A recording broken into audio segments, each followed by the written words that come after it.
Sporting Journal Radio, presented by Onyx. All right, this is Sporting Journal Radio. I'm Brett Amundsen. Thanks for tuning in on the network by demand, sportingjournalradio.com, or maybe you're watching this on YouTube. Thank you very much. Make sure you subscribe. And now, is it a join button? I guess they've added a join button. Yeah, what now. the heck is that? That's a new look for never heard of it. For YouTube. I just watched a YouTube video about that today. Actually, they instead of saying smash the subscribe button and then hit the notification bell. Now it's smash the subscribe button, which is a new button now. It's a little bit different looking. The join button. And then click the join button so you can get notifications when we put up new shows and episodes like this one right here. And we've got kind of a cool interview here for you next, because this guy is I don't know if I've ever heard of anybody catching more pike over 40 inches in a winter season. Like, I'm sure it's been done, especially when you get up into Canada. It's cheating up there. So once you get up there, maybe it's a little bit different. But man, Rylan Parrot joins us right now. Rylan, how's it going, man? It's going good. I'm happy to be on here. So obviously you're just growing these pike in your bathtub and then taking pictures with them out on the ice, right? I mean, like, this is how many pike over 40 inches did you catch this winter? 76. Oh my gosh. And typically I'll catch them at 38 inches and then put them in a big holding tank, wait till they get 40 inches, and then they hit the kind of Facebook and YouTube scene. So it's been a good winter, and now it's all wrapped up, and I'm just waiting to get back up north. 76. So how many of those? I mean, are you recatching some of the same fish, or are you talking different fish? Or, I mean, that's insane. These fish come from two different lakes, and I have yet to actually do any sort of in-depth looking at fish. I'm sure some of them, I've seen buddies catch some that I've definitely recaptured earlier in the winter, just due to unique markings and missing tail pieces and stuff like that. That big one I caught, actually, I had caught him 2 winters ago at 47 inches, and now he's 47 3/4 inches. So it's really cool to have, those giant fish, be able to catch them, be able to have that for a lifetime, and then send them back, and then realistically have someone, or even yourself, catch him again when he's even bigger. So it was pretty cool. And definitely a lot of recapture. But it's nice to see those fish get caught once and then be able to catch them again. Yeah, I mean, it's kind of a testament to catch and release for sure. Where's the horseshoe located on your body? I'm not sure. I think it might still be at Trout Rock even. Well, we should mention you're a guide up at Tazin Lake Lodge too. You spent your first summer up there last year, and we'll talk about that here in just a little bit, catching big lake trout. I mean, for a guy that likes to fish, and you're a young guy, for a guy your age that loves to fish, to be able to catch over 70 pike over 40 inches in just one winter season. I mean, I know people that haven't caught, they count the number of 40-inch pike they've caught on one hand in their lifetime, let alone Again, right here. Yeah, David's got 0. Yeah, same. Right here. But 70 of them in a year. But to go up to Tazin then and catch, giant lake trout as well too, it's a pretty special thing. And we'll talk about the lake trout in Tazin. And I think you caught a 46-inch pike at the end of the season, like the last day up there last year too, didn't you? Yeah, right across the main lodge. Trevor, the owner, wanted to get some fish for his family. So I joined him, and first cast, I hooked a fish, and Trevor started just kind of laughing, saying, "Yeah, I told you the eaters would be here." Then it surfaced, and I started screaming to get him in the net, and he didn't believe me until it was boat side. But 46-inch fish right across our lodge was just an incredible way to kind of cap off a already extraordinary year. Yeah. So it was pretty cool. Lots of big pike up there too. And probably so delicious. Yes. As Zach Brown would say. So we only had to catch one. You're still eating on that fish right now. Yeah. Well, obviously, it's all catch and release on the trophy fish up there. But let's just go back to this last winter, fishing for those big pike. Are you mainly using tip-ups, or are you catching them on a rod too, or how are you fishing for these? I preferred the rod. I got a 42-inch medium heavy rod from Timber Wilderness, they're called, and I wanted to put it to the test. Obviously, a huge reel is essential with these big drag peeling runs, 4,000 size Stratic. But being able to use a rod with a camera and seeing those fish interact with your baits all day is just unmatched.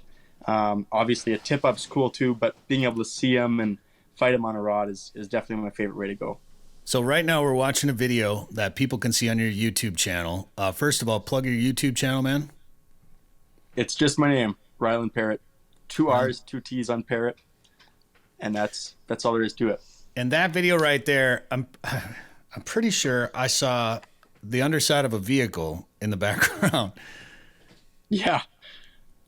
I was fishing for pike, and I watched a vehicle go through the ice, and instantly my mind was turning with ideas. I was a little frightened that maybe gas and oil might have been spilling into the lake to deter the pike, but I gave it 3 or 4 days, went out there, and I saw several pike over 40 inches on that vehicle. Both the fish I caught actually in that YouTube video were 43 inches. So to catch them on a vehicle and especially have such a good picture perfect view of the undercarriage and then have those fish eat was just next level. Pretty much made my winner right there, but it was pretty cool for sure. So hang on. So you watched a car go through and your first thought was, I'm going to catch fish there. Not, gee, I wonder if they're okay. Maybe I should go help them. No, Is everybody out? Are they alive? First, let me take a selfie. Yeah, no, they came past my shack going probably 60 kilometers. And what is that miles per hour for our American guests? Yeah, I'm not sure the conversion there. But anyway, 45. He came through at a high rate of speed, 2 trucks and then the SUV. And instantly I was thinking, oh man, this is not good. And then I went in my shack and I heard a cracking. And next thing you know, I seen the front right side of the vehicle go through the ice. And then there was one driver. He got out very easy because just the tire had gone through. But the craziest part was he actually started yelling at his friends who were in 3/4 ton trucks to come pull him with the tow strap. No boy. And they came and they drove right beside the sunken vehicle. And I was filming that because I thought for sure this vehicle was going to be 3 vehicles through the ice instead of 1. But they didn't go through, which was crazy because even in that video, you can tell I'm right beside the vehicle on 3 inches of ice, 4 inches of ice. So I'm not sure how those vehicles didn't go through, if it was the world's strongest ice or what, but there wasn't much there anyway. Was it consistently 3 to 4 inches around there, or was it, was that just a weak spot in the ice, you think? It was definitely a weak spot for sure. But I had been driving around there as well with my truck, and then I did a bunch of hole hopping, just drilling holes to check ice thickness, and there was like lots of 6-inch stuff. So how that was the first vehicle to go through, I'm not sure, but definitely glad that I was not involved in my vehicle going through the ice. Yeah, and everybody was okay, obviously. Yeah, yeah. How long did it take once that front tire went through? And obviously, did they try to hook up and pull it out, or how long did it take for that whole vehicle to drop? Yeah, so the first 5 minutes, I would say the just tire was through. Then they had a tow strap, and I just said, don't even try, because just so much can go wrong with that, especially with people standing around watching. But it was only, I would say, for sure less than 10 minutes, and the vehicle was sideways on its, as you can see in that photo. Yeah, so that only took about 10 minutes, and then it was beeping and blaring and all sorts of stuff. So it was definitely pretty scary, and we call those fish attractants. Actually, structure. Were you using the headlights to catch fish? I don't know if you can use artificial light. I think, yeah. So, and then you're like, unfortunate for that car owner, but wicked structure. Yeah, let's start drilling holes. Structure. Like, how soon did you start fishing next to it? I gave it I think 3 days. I gave it 3 days, and then obviously I was thinking I got to catch one or try to catch one. Then I also thought they're probably going to come try to recover this thing soon too. So I fished one kind of afternoon on it, and I seen a few fish. I had one eat. Then I came back the second day for a full day, and I saw probably 10 fish over 40 inches in the morning. Jeez. Using that vehicle, like almost going into the trunk. Like they were right on the vehicle. I really wanted one to swim out of the window or something crazy, but to catch them that close to the vehicle was it was something that really just made it all worthwhile. I wonder what those guys thought when they did come to recover that, and there's a bunch of holes around their house and a shack print. Like, what, was somebody fishing here? Yeah, no, I was talking to those guys when they came to recover it. The guy who dropped his vehicle in was there, and then the recovery team, and I walked over there and I showed them the video, and he was like super sad, but he couldn't help but laugh at that when he saw the fish, swimming around the vehicle, and that was pretty cool for sure.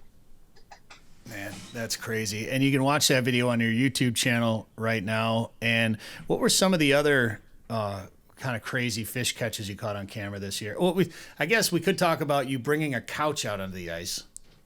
Yeah. Yeah, I found that couch downtown with a "Take Me" sign on it, and I knew I had to take it. And I wasn't sure, I should have probably wiped it down or something, but I just loaded it in my truck and thought, wow, this would be just perfect on the ice. And it was. I camped in it, and it was the most, yeah, there you go. It was the most comfortable sleep I've had in a shack. So definitely recommend if you got any loose couches hanging around. It looks like a pretty small one though, so it was probably pretty easy to move around out there, get out of your truck and everything by yourself. Yeah, my tailgate doesn't work, so I can't even drop my box down right now. I've got a messed up lock or something, so I can just throw it over and no problem. So my grandparents were a little skeptical when I came home and they see the box or the couch hanging out of my box, but it was all in good fun. That's crazy. So what was your big pike out of these 70, what did you say, 76 pike over 40 inches? Yeah. Yeah, that gosh. 47 3/4 inch was the kicker. And that's my biggest pike I've caught at home in the southern region. So I was pretty excited for that fish for sure. A lot of time on water. You got that one on camera. Did we watch that one on camera? Have we seen that? Let's watch it right now. All right. Tell me about this one, Rylan. Yeah, he did that. Like I say, I bet you I had 40 interactions with him over a month, and that was the day I caught him. He did that. I don't even know how many times. I was getting super frustrated, and I was on FaceTime with my girlfriend actually, and she's like, "Oh, that fish probably isn't as big as you think." Because when I come home, that's all I would talk about is I saw this fish like 4 or 5 times today. Quit talking about it already. Yeah, and she told me, she's like, "Oh, maybe it's just not as big as you think it is, and don't worry about it," or stuff. How many times has she said that to you? Glad you made the joke because it's on the tip of my tongue and I didn't want to make it. My mom watches this show. Hi, Mom. Yeah, no, it was. But I was on FaceTime actually when that fish ate because it kept circling and I was getting so frustrated. And then she had called me and I was like, "Okay, look at this fish if you don't think it's as big." And all of a sudden it must have just heard that because it just ate the bait. I had a loose drag and I just set my whole life into that fish pretty much. And he dumped that spool instantly. I've got the camera cable there, obviously down. So it was probably a 20-minute fight in like 6 feet of water. It came to the hole, I don't know how many times, and just barely hooked. And probably the longest 20 minutes of my life, to be honest. So I was glad to finally land him and kind of end that story. Did you have a big sight hole cut for that one, or did you have to bring him up to like a 8 or 10 inch hole or something? A 10-inch hole. I had a camper out there, so I was able to kind of lay in bed and then watch my camera for a few weeks on end. So it was pretty cool. But the sight fishing was probably the coolest thing ever. To cut a huge hole and then have big fish come and interact with your baits literally like a foot below your own feet was probably, I would say, the coolest way I've ever caught a northern pike in my life. And yeah, that was pretty cool for sure. You got a video of that on your YouTube channel, don't you? Yeah, with a ton of fish interactions, like right below the ice, reacting to big baits, eating big baits. Was just, I wanted to do that all winter, and then I leave it to the final week, so the pressure was on. But I caught a few big fish. I had some heartbreaks as well, which was unfortunate, but it was definitely pretty cool to see. Yeah, I think that is my favorite, is being able to see under the water, whether you're using a camera or if you're sight fishing. In the winter, you cut a big hole and you can see down there.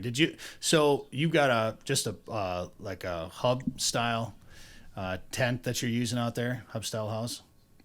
Yeah, one of those big otters, and it gives you just more than enough room. You can even make a obviously huge sight hole and still have lots of room to maneuver.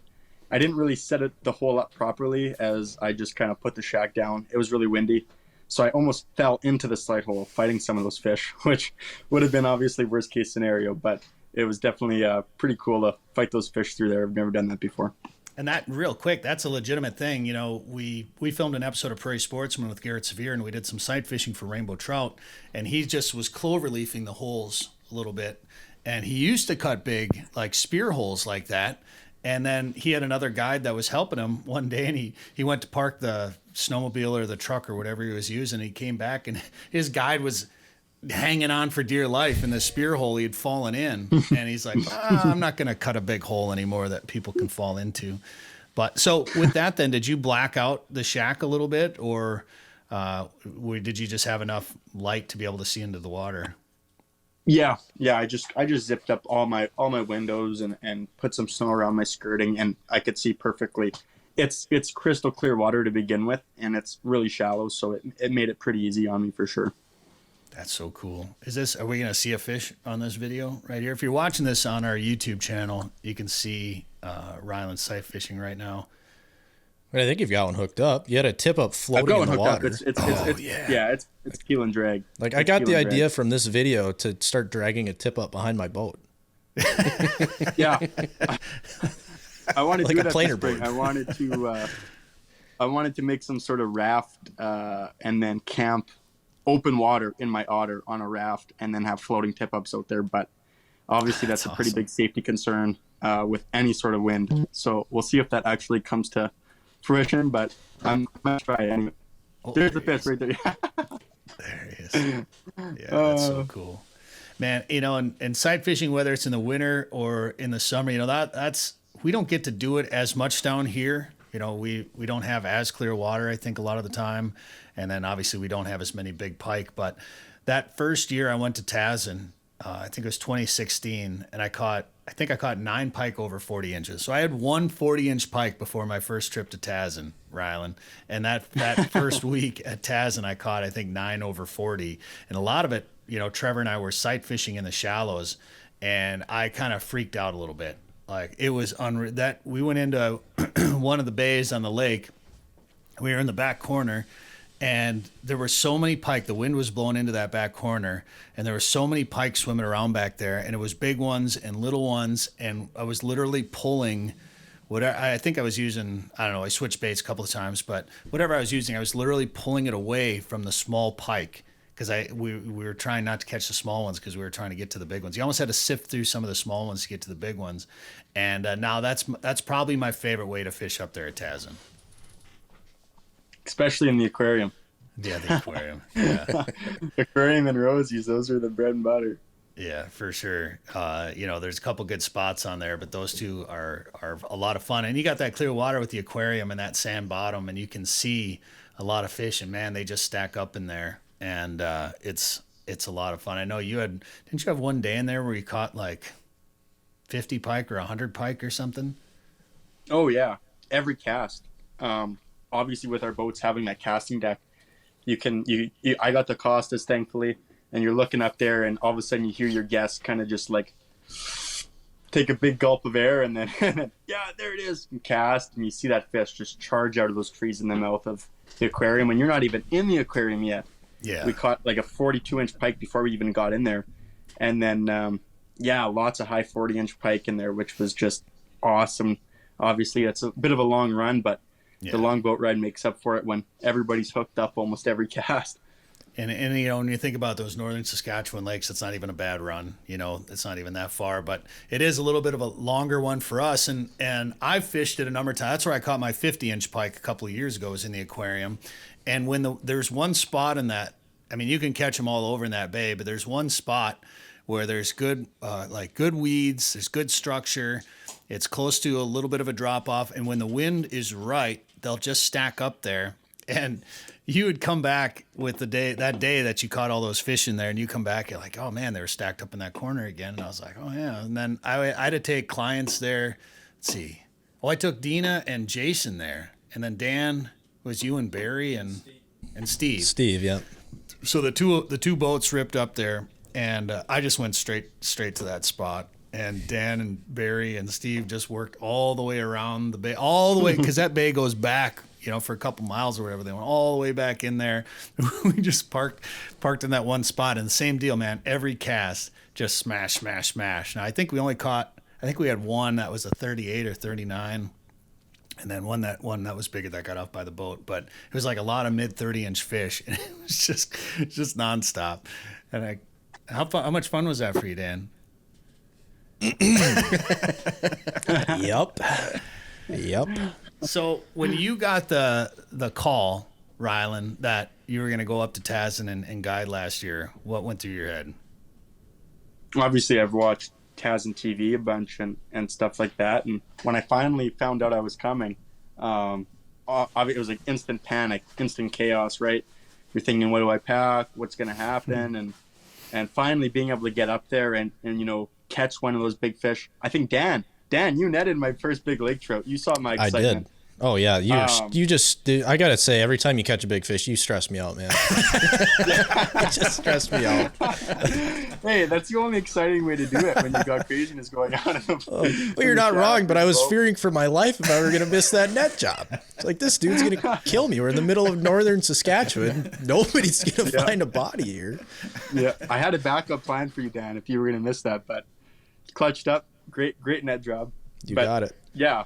Seeing those fish, with your own eyes is just so special. And even, especially for your guests, right? Your guests, when they show up, instantly they're talking, what was your biggest lake trout last week? What was your biggest pike? I want to see one of these fish.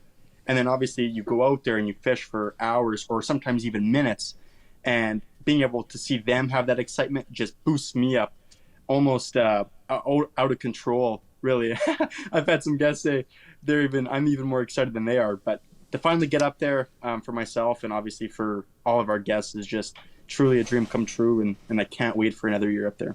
I think my favorite, which clip is this? One of the lake trout that I caught.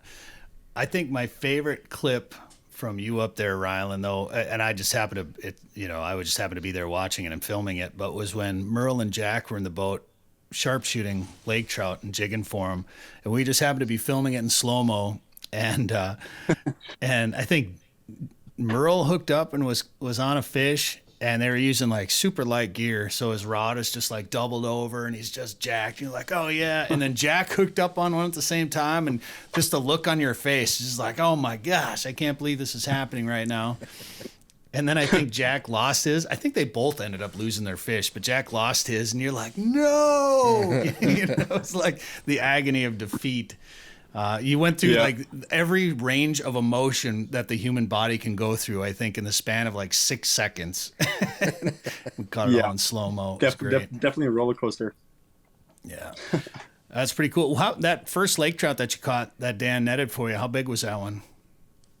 45 inches. We didn't even take a girth. I was just so excited. I just threw that fish right on the front of the boat, got a quick measurement, 45-inch fish. And so we're shaking. I'm pretty sure I got a nosebleed. Yeah, your nose just randomly started bleeding. Yeah. Like we thought it was the trout starting to bleed. We're like, oh, we got to hurry up. We're like, wait, no, this is from you. So you're holding this fish and just blood gushing down your nose.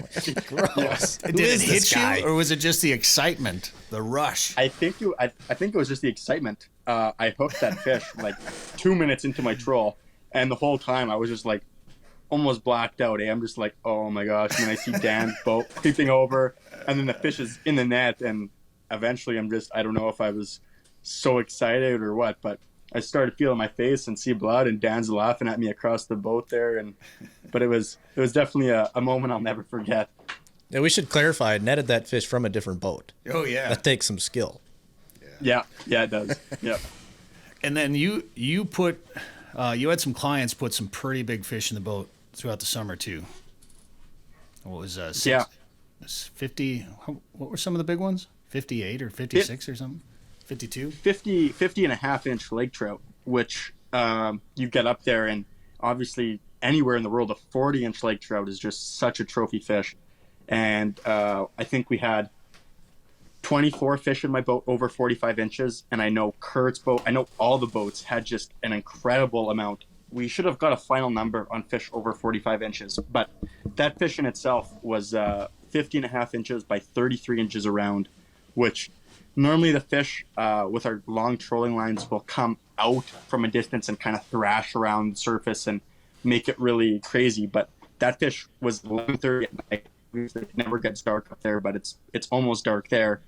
And it came out from right under my motor had that rod folded the entire fight. So when I saw that fish, everybody in the boat just kind of, once again, almost blacked out. You're just so excited. And I remember my favorite part about that was I wanted to get some good photos, obviously, with them and the fish, and then one with me holding the fish and rush that fish back.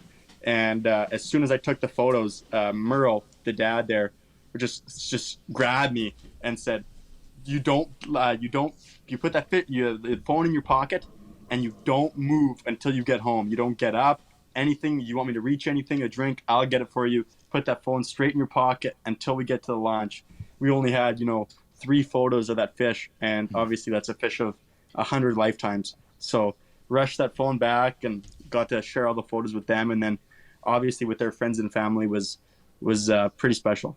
Well, I'm glad you did. It's like that one that JJ caught with the client in 2019. It was estimated to be 72 pounds, just an absolute freak of a fish. And the client didn't even want a picture. He just wanted to get the fish back in the water. And he's like, whoa, if I don't take one picture of this fish, I'll get in trouble. So they got one cell phone picture, and thankfully it wasn't blurry. And we've used that picture quite a bit. So that's great, obviously. And when we do all catch and release, I mean, that's kind of a big, there it is right there. If you're watching this, man, that fish, it's just like he's holding it like a guitar. Yeah. He's so nervous about dropping it. I don't blame him. It's a giant fish. Such a big fish. I've seen some pretty big fish come out of that lake, and of all the big fish I've seen, none of them have looked like that.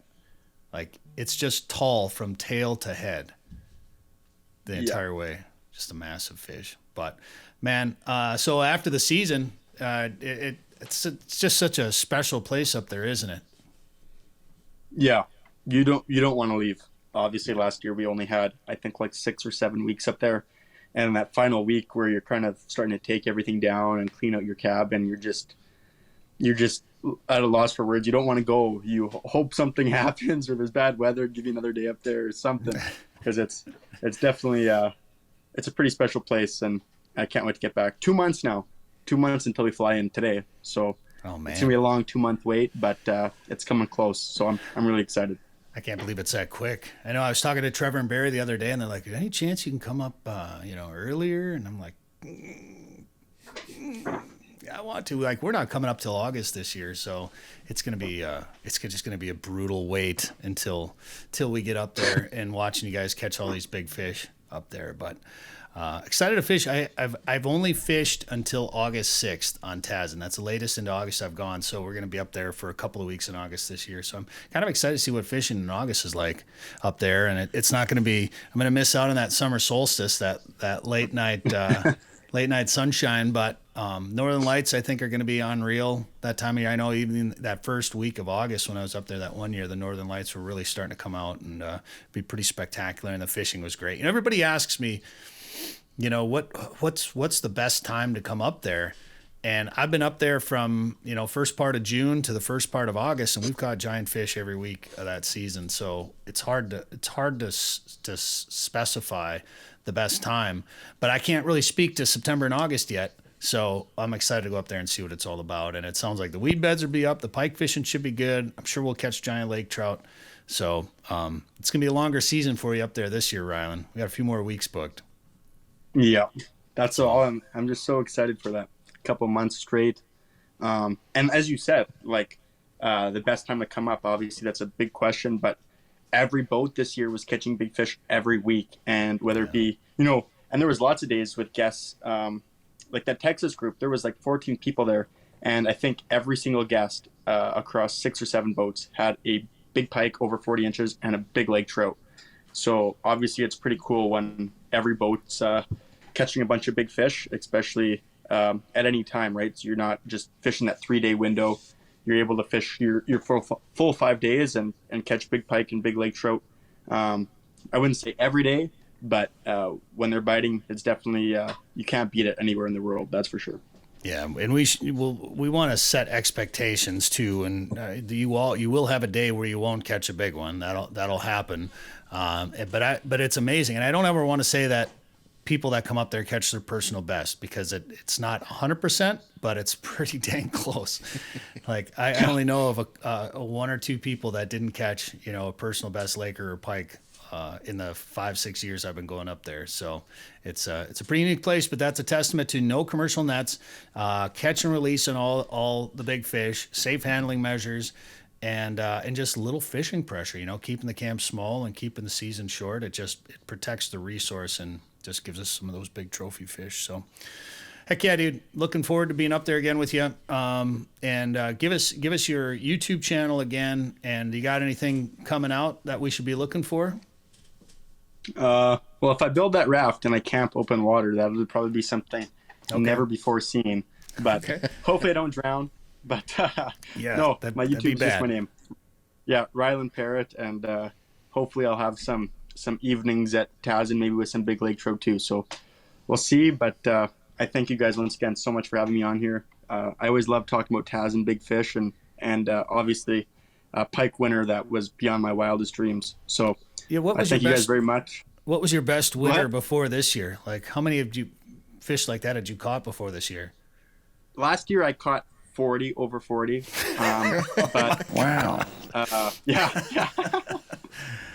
Only 40 over 40, so it was kind of a best winner. I should have just factor in, but yeah, I know the pike on the home lakes are just through the ice probably the best in the world. Like, to be quite honest, they're just so many big fish. We got such a good year class, healthy fish, and hopefully they stay strong in the future and present some awesome opportunities for everybody else to enjoy. But hey, what you don't have, crappies and bluegills. That's what we've got them. Hey, we got crappies. We got crappies close to home. Yeah. Oh, well, aren't you cool? Yeah. Panfish for days. Panfish for prez. Hey. Well, Saskatchewan is a special place, and thankfully we got up there to fish Tobin. First time winter fishing up in Saskatchewan. Had a great time. I know you joined us over at Barry's Place, Trails and Outfitters, for a couple of days. That was a lot of fun, and we're looking forward to getting back up there this summer. I love it up there in Saskatchewan. Such a cool province, and so many great fishing opportunities and hunting opportunities as well, too. Rylan Parrot, thanks for the time today on the show, man. Okay, thanks, guys, very much. Hear more at sportingjournalradio.com or wherever you get podcasts. 852 million acres of public land, 147 million private properties, all in the palm of your hand. The #1 hunting GPS app just got better. With hundreds of custom map layers, 3D and topographic maps, you can easily scout on the road or at home before you go. And now you can get important weather details, CWD detection, and even know what crops have been planted where. Get the most trusted hunting GPS app ever made. OnX. Know where you stand with OnX.